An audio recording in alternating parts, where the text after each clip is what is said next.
Assalamualaikum warahmatullahi wabarakatuh. Selamat berjumpa kembali rekan-rekan mahasiswa program studi pendidikan Islam anak usia dini. Semoga kita semua senantiasa dalam keadaan sehat dan dalam lindungan Allah Subhanahu wa Ta'ala. Perkenalkan, nama saya Fauzia Kamaluddin, dosen pengampu mata kuliah konsep dasar PAUD DDI Pangkep. Pada pertemuan kali ini kita akan membahas topik bentuk-bentuk satuan layanan PAUD. Seperti yang saya katakan pada pertemuan yang lalu, bahwa topik ini penting untuk dipahami karena pendidikan anak usia dini di Indonesia tidak hanya diselenggarakan dalam satu bentuk lembaga saja. Terdapat berbagai jenis satuan PAUD yang disesuaikan dengan kebutuhan, kondisi masyarakat, serta regulasi yang berlaku, sehingga calon pendidik perlu memahami karakteristik masing-masing agar dapat memberikan layanan yang tepat bagi anak dan keluarga. Apa yang kemudian menjadi tujuan pembelajaran? Setelah mengikuti pembelajaran pada pertemuan ini, jadi mahasiswa diharapkan mampu mencapai 3 kemampuan utama. Yang pertama, menjelaskan dasar hukum dan jalur penyelenggaraan pendidikan anak usia dini di Indonesia. Yang kedua, mengidentifikasi karakteristik masing-masing bentuk satuan PAUD, baik jalur formal, non-formal maupun informal. Dan yang ketiga, tujuannya adalah menganalisis kesesuaian bentuk satuan PAUD dengan kebutuhan masyarakat, termasuk dalam konteks penyelenggaraan PAUD berbasis nilai-nilai Islam. Capaian ini menjadi dasar bagi mahasiswa dalam memahami ragam kelembagaan PAUD sebelum mempelajari aspek kurikulum, manajemen, dan praktik pembelajaran secara lebih mendalam pada pertemuan-pertemuan berikutnya. Sebelum masuk pada materi, ada yang ingin bertanya? Baik, jika tidak ada yang ingin bertanya, kita masuk pada materi dasar hukum dan jalur penyelenggaraan PAUD. Sebelum kita masuk pada dasar hukum, ada yang mau menyebutkan tentang landasan hukum yang jelas? Ya, benar. Jadi penyelenggaraan pendidikan anak usia dini di Indonesia memiliki landasan hukum yang jelas, di mana landasan ini dimuat pada Undang-Undang Sistem Pendidikan Nasional Nomor 20 Tahun 2003. Pada bagian yang mengatur pendidikan anak usia dini menyebutkan bahwa PAUD dapat diselenggarakan melalui 3 jalur, yaitu jalur yang pertama adalah jalur formal, jalur yang kedua adalah jalur non formal, dan jalur yang ketiga adalah jalur informal. Tahukah Anda perbedaan ketiga jalur tersebut? Jadi jalur formal merupakan satuan pendidikan yang berada dalam sistem persekolahan dengan struktur dan jenjang yang jelas. Apa contohnya? Contohnya adalah taman kanak-kanak dan radiatul atfal. Kemudian jalur non-formal merupakan satuan pendidikan di luar sistem persekolahan formal, namun tetap terstruktur dan terlembaga. Contohnya seperti kelompok bermain, taman pendidikan anak, dan satuan PAUD sejenis. Sedangkan pada jalur informal merupakan pendidikan yang diselenggarakan oleh keluarga dan lingkungan dalam bentuk kegiatan pembelajaran secara mandiri. Kemudian landasan hukum ini diperkuat dengan Peraturan Menteri Pendidikan dan Kebudayaan Nomor 137 Tahun 2014 tentang Standar Nasional Pendidikan Anak Usia Dini, di mana di dalamnya mengatur tentang standar isi, proses, penilaian, pendidik, dan pengelolaan untuk seluruh bentuk satuan PAUD tersebut. Nah, sekarang kita melangkah pada materi kedua, yaitu satuan PAUD jalur formal. Tahukah kalian jalur formal itu ada berapa? Baik, di materi kedua ini membahas satuan PAUD jalur formal, yaitu Taman Kanak-kanak atau TK dan Radatul Atfal atau biasa disebut dengan RA. Nah, sekarang saya akan menjelaskan perbedaan antara Taman Kanak-kanak dan RA. Baik, Taman Kanak-kanak adalah satuan PAUD satuan pendidikan anak usia dini pada jalur formal yang menyelenggarakan program pendidikan bagi anak usia 4-6 tahun di bawah pembinaan Kementerian Pendidikan, Kebudayaan, Riset, dan Teknologi. Sementara Radatul Atfal memiliki kedudukan yang setara dengan TK.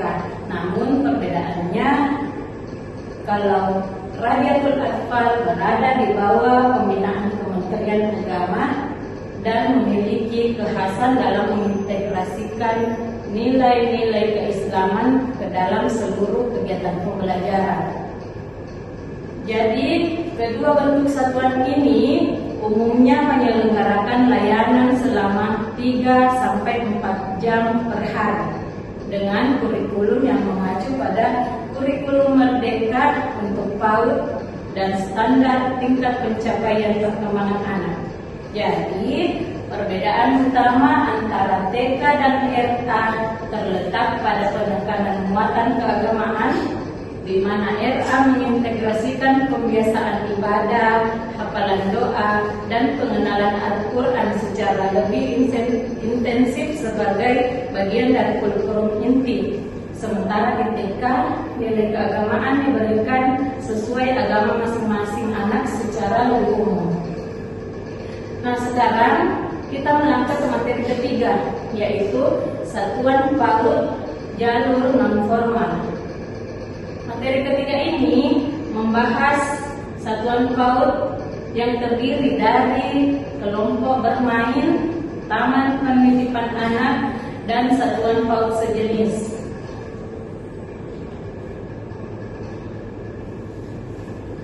Kelompok bermain merupakan satuan PAUD non-formal yang menyelenggarakan program pendidikan bagi anak usia 2-6 tahun dengan prioritas utama anak usia 2-4 tahun.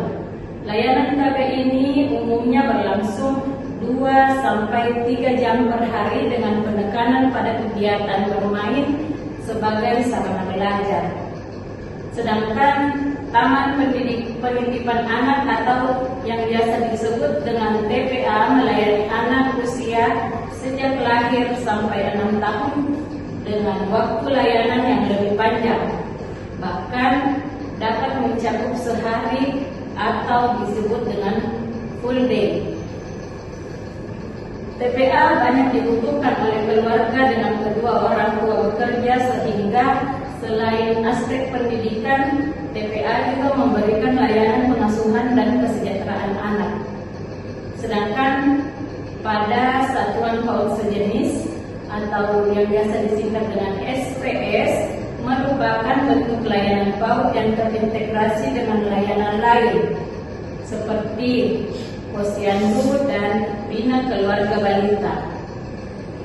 SPS biasanya diselenggarakan di daerah yang belum memiliki akses terhadap TK, KB, atau TPA dengan frekuensi layanan yang lebih terbatas, misalnya 1-2 kali pertemuan dalam seminggu, namun tetap mengacu pada standar nasional pendidikan anak usia dini. Nah, sekarang kita masuk pada materi keempat, yaitu karakteristik pembeda antar bentuk satuan PAUD. Jadi, materi keempat ini membahas tentang perbedaan antar bentuk satuan PAUD. Terdapat beberapa aspek yang dapat digunakan untuk membandingkan satuan-satuan PAUD tersebut, di mana aspek pertama adalah dari segi usia sasaran layanan, di mana TK dan RA melayani usia 4-6 tahun, sementara KB, TPA, dan SPS dapat melayani sejak usia dini, bahkan sejak lahir untuk TPA dan SPS. Aspek perbedaan kedua yaitu adalah durasi dan frekuensi layanan, mulai dari layanan harian 3-4 jam pada TK dan RA, sedangkan pada TPA dan SPS adalah layanan sehari penuh.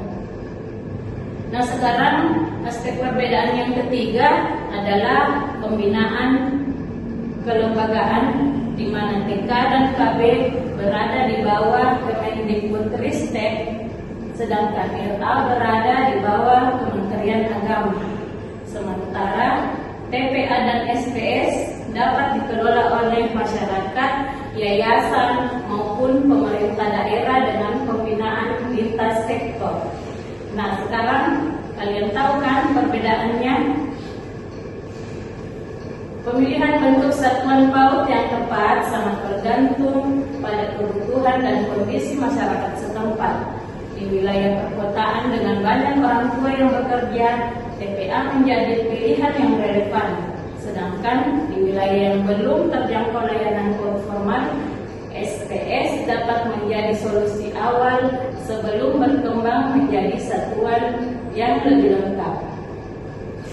Sekarang materi kelima, yaitu integrasi nilai Islam dalam penyelenggaraan satuan PAUD.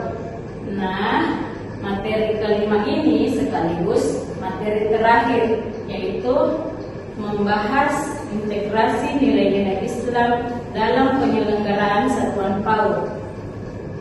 Radiatul Atfal merupakan contoh nyata bagaimana satuan PAUD formal dapat diselenggarakan dengan kekhasan keislaman, mulai dari kurikulum, pembiasaan ibadah, hingga lingkungan belajar yang syarat dengan nuansa Islami. Selain RA, nilai-nilai Islam juga dapat diintegrasikan pada satuan PAUD non-formal seperti kelompok bermain, taman penitipan anak, maupun satuan PAUD sejenis yang dikelola oleh yayasan atau lembaga berbasis masyarakat Muslim melalui pembiasaan adat harian, pengenalan doa, surat pendek, kisah-kisah teladan, dan kegiatan-kegiatan Islam lainnya. Dalam mengintegrasikan nilai Islam, penting bagi pengelola satuan PAUD untuk tetap memperhatikan prinsip moderasi beragama atau wasatiyah. Jadi, layanan PAUD dirancang inklusif dan ramah bagi seluruh anak dan keluarga, menghargai keberagaman latar belakang, sembari tetap menguatkan identitas dan nilai-nilai keislaman sebagai ciri khas lembaga. Nah, sebagai penutup, dapat disimpulkan bahwa penyelenggaraan PAUD di Indonesia terdiri dari beberapa bentuk satuan layanan, yaitu taman kanak-kanak dan radiatul atfal pada jalur formal, serta kelompok bermain, taman penitipan anak, dan satuan PAUD sejenis pada jalur non-formal, yang masing-masing memiliki karakteristik usia sasaran, durasi layanan, dan pembinaan kelembagaan yang berbeda. Selanjutnya, sebagai tindak lanjut, saya meminta mahasiswa untuk mengidentifikasi bentuk-bentuk satuan PAUD yang terdapat di lingkungan tempat kalian masing-masing. Kemudian, menganalisis kesesuaiannya dengan kebutuhan masyarakat setempat. Nah, demikian materi tentang bentuk-bentuk satuan layanan PAUD. Apabila terdapat pertanyaan, dapat disampaikan pada sesi diskusi berikutnya. Wassalamualaikum warahmatullahi wabarakatuh.